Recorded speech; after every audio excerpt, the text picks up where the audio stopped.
Hello dear student, कैसे हैं आप सभी लोग। होपफुली अच्छे होंगे, मस्त होंगे, जबरदस्त होंगे। और आज का एग्जाम आपका कैसा गया? ठीक है। अब कल आपका एग्जाम है फार्माकोलॉजी का, तो आप फार्माकोलॉजी को लेकर डर रहे हैं। ठीक है। फार्माकोलॉजी कैसे पढ़े हैं, बहुत सारा चीज है उसमें। ठीक है। कैसे याद किया जाए, मैकेनिज्म ऑफ एक्शन, क्लासिफिकेशन, तो ये सब बच्चों आप लोगों के मन में एक डाउट रहता है। तो आप लोगों के लिए मैं लेके आ गया हूँ शॉर्ट में। ठीक है। कि फार्माकोलॉजी के एग्जाम में हम कैसे लिखें कि हम एटलीस्ट पास हो जाए फार्माकोलॉजी के एग्जाम में। ठीक है। देखिए, जो बच्चा पढ़ने वाला है वो तो याद कर लेगा बाबू। लेकिन मैं आज जो नहीं पढ़ने वाला भी बच्चा है उसके लिए भी मैं बताता हूँ वो क्या क्या चीजों को देख ले, जिससे एग्जाम में जाके वो लिख लेगा, जिससे पास हो जाएगा। ठीक है। और एटलीस्ट ये 4-5 जो टॉपिक मैं बोलूंगा ना, वो तो एटलीस्ट 100% वो पढ़ के जाएगा। ठीक है। और एक पैटर्न मैं आपको बता दे रहा हूँ कि ये एक पैटर्न है, जिस पैटर्न को आपको याद रखना है और आप उसको क्या कर सकते हैं, बैठा के लिख सकते हैं। तो सबसे पहले मैं इंपॉर्टेंट टॉपिक ये स्टार्ट करेंगे यूनिट 1 में। तो यूनिट 1 में रूट ऑफ ड्रग एडमिनिस्ट्रेशन जो है वो आपको 100% देख लेना है।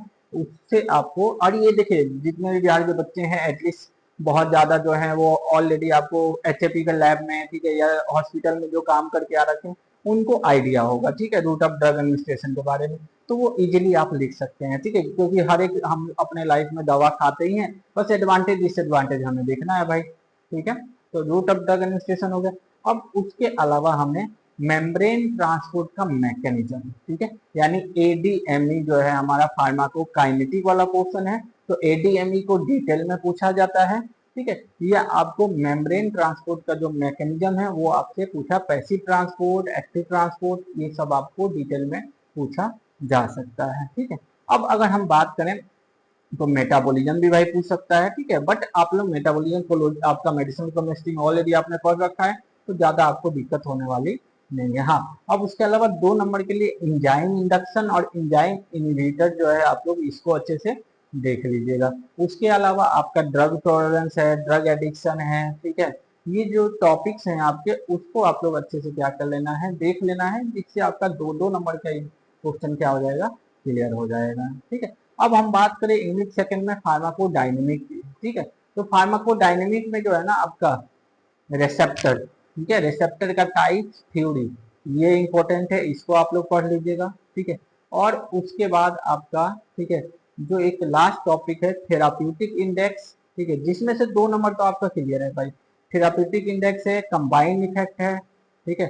आपका ड्रग डोज, आपका रिस्पॉन्स है। ठीक है, जिसमें कर्व है आपका, वो अच्छे से देख लेना है। ड्रग डिस्कवरी फेजेस है, क्लिनिकल इवेल्युएशन है, ये आपको देख लेना है। ठीक है। तो यहाँ से आपके क्वेश्चन 2 नंबर में या लॉन्ग में आ सकते हैं। अब आते हैं यूनिट 3 के बाद। तो यूनिट 3 के बाद देखिएगा, आपने ऑलरेडी मेडिसिनल केमिस्ट्री पढ़ा है, तो आपको मैंने पहले ही बता दिया है कि आपके कुछ टॉपिक्स हैं, जैसे आपका सेडेटिव हिप्नोटिक्स हो गया। ठीक है।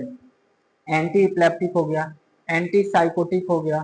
ठीक है। अपवाइड एनाल्जेसिक एंटागोनिस्ट हो गया, जनरल एनेस्थेसिया हो गया, अल्कोहल हो गया। ये आपने ऑलरेडी कहा मेडिसिनल केमिस्ट्री में ही पढ़ा होगा, तो आपका थोड़ा बहुत क्लियर हो गया होगा वहीं पे। ठीक है। तो सेडेटिव हिप्नोटिक्स ये सब तो अपना हो गया। अब इसमें जो है मेरे हिसाब से जो सबसे इंपॉर्टेंट है लोकल एनेस्थेसिया। ठीक है।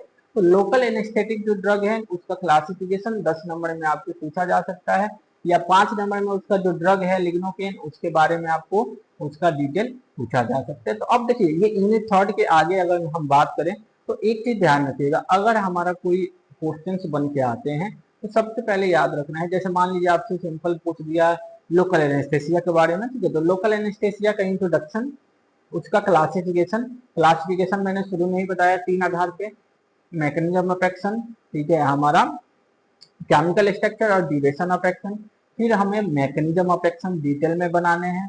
फिर हमें उसका pharmacological activity, pharmacokinetic, adverse effect, side effect, contraindication, ठीक है, और हमारा डोजेस फॉर्म।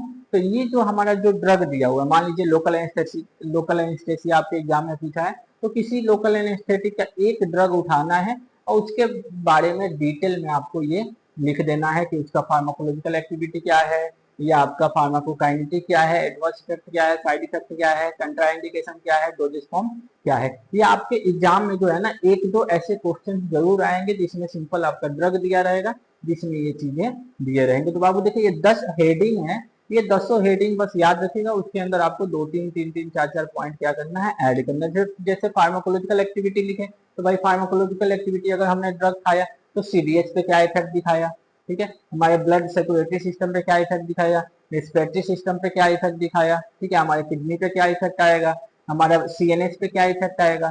ये हो गया थेराप्यूटिक यूज, यानी किस लिए लिए है। तो जब आप इंट्रोडक्शन पढ़े होंगे तो वो भाई वो क्या है, एक ड्रग है, तो भाई किसी ना किसी डिजीज में जो उसका प्रॉब्लम होगा उसी को सही करने के लिए दिया जाता है, तो वो आपका थेराप्यूटिक यूज में हो गया, ठीक है। अब एडवर्स इफेक्ट साइड इफेक्ट है, ठीक है, ये आपको देख लेना है। और कंट्राइंडिकेशन यानी ये दवा जो है हम लोग किस चीज में हम लोग नहीं खा सकते, कि ऑलरेडी हमारे पास कोई और प्रीवियस हमारा कोई हिस्ट्री रहा हो तो वो ड्रग के साथ क्या हो जाएगा, इंटरेक्ट हो सकता है, तो उसमें हमें नहीं खाना है। साथ में डोजेस फॉर्म तो आसान है भाई, टैबलेट कैप्सूल इंजेक्शन की फॉर्म में हमारा मार्केट में आता है वो लिखना होता है। तो इस टाइप का हमारे एग्जाम में क्वेश्चन आएंगे। अब उसके अलावा न्यूरो ह्यूमरल ट्रांसमिशन और न्यूरो ट्रांसमीटर, इसमें डायग्राम है और ये डायग्राम याद रखना है, क्योंकि न्यूरो ह्यूमरल का जो ट्रांसमिट आपका न्यूरो ह्यूमरल ट्रांसमिशन का जो स्टेप है वो अगर आप स्टेप अगर याद है तो आपको आगे चलकर मैकेनिज्म में कोई दिक्कत नहीं होने वाला। जैसे कोई ड्रग है जो डोपामिन पे काम कर रहा है, बीटा ब्लॉकर पे काम कर रहा है, हमारा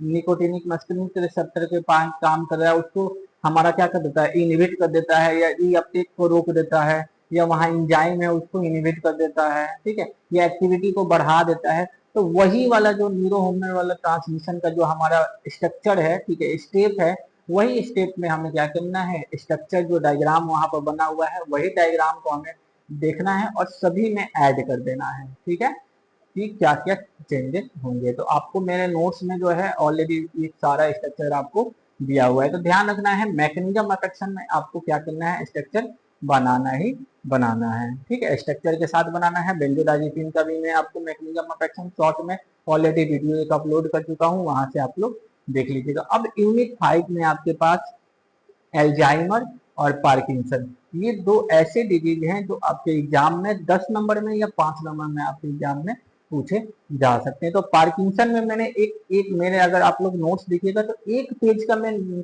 डायग्राम बनाया हूँ, ठीक है, जिसमें इजिली मैंने एक्सप्लेन किया है कि भाई हमारा पार्किंसन में होता क्या है, ठीक है, पार्किंसन डिजीज में हो क्या रहा है। वो एक पेज का डायग्राम है, बहुत आसान है, आप वो एक पेज का डायग्राम पढ़ के ही आप पार्किंसन के बारे में बता सकते हैं, ठीक है। तो बहुत इजी वे में आपको फार्माकोलॉजी है, फार्माकोलॉजी जितना ही आप लोग डीप लेके जाइएगा उतना ही आप लोग के लिए दिक्कत है। आप फार्माकोलॉजी को जितना आसान समझिए, अपने अंदर यूटिलाइज कीजिए कि हाँ भाई ये कैसे काम करेगा। तो भाई सिंपल है भाई, हम ड्रग ले रहे हैं तो हमें कोई डिजीज हुआ है तो पहले भाई हम डिजीज के बारे में जान लेंगे, उसके बाद हम ड्रग का नाम याद रखेंगे, क्लासिफिकेशन याद रखेंगे।